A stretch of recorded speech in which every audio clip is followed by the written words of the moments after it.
Salut les amis, j'espère que vous allez bien. Dans la vidéo d'aujourd'hui, nous allons apprendre à utiliser les moteurs à courant continu. Pour ceux qui ne savent pas ce qu'est un moteur, eh bien un moteur c'est tout simplement un dispositif qui permet de créer un mouvement mécanique à partir d'énergie. Lorsque cette énergie est électrique, on parle de moteurs électriques. Par contre, si c'est chimique provenant du pétrole ou autre, on parle de moteurs thermiques. Vous en connaissez sûrement parce que la voiture et l'avion en sont des exemples. Sinon, si cette énergie c'est de l'air ou de l'eau, on parle de moteurs pneumatiques ou hydrauliques. Ils sont généralement utilisés dans les industries, etc. Mais ce qui nous intéresse nous aujourd'hui, ce sont les moteurs à courant continu qui se trouvent dans la catégorie des moteurs électriques. Dans cette catégorie, comme vous pouviez l'avoir deviné, il y a aussi les moteurs à courant alternatif, dont nous ne parlerons pas ici, car ils sont principalement utilisés dans l'industrie. Les moteurs sont des composants dits d'électronique de puissance. Je m'explique. Jusqu'ici, nous avons alimenté tous nos composants directement à partir de l'Arduino avec une tension de 5 volts. Tout s'est passé très bien. Mais si on connectait un moteur directement à l'Arduino, il brûlerait automatiquement. Peut-être que j'exagère un peu, mais c'est l'idée.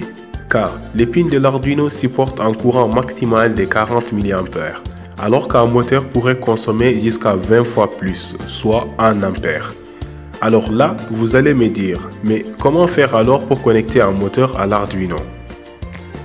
Eh bien, en utilisant tout simplement une batterie externe. Ainsi, vous allez déconnecter la partie commande de la partie puissance. Pour cela, il y a deux principaux méthodes, avec l'aide des transistors et celle des relais électromécaniques.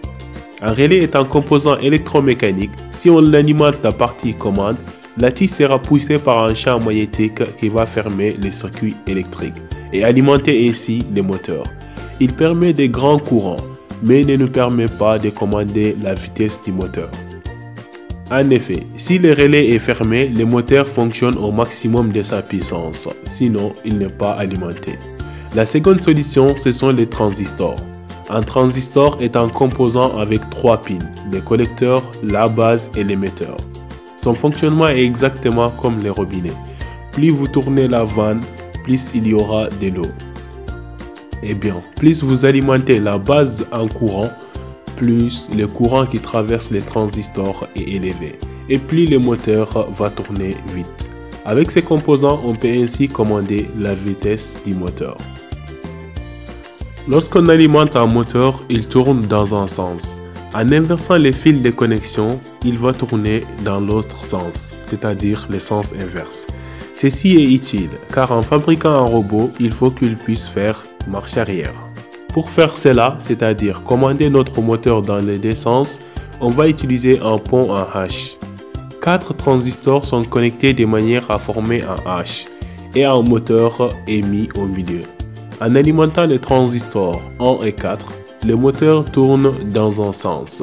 En alimentant le 2 et le 3, le courant est inversé et le moteur tournera dans l'autre sens.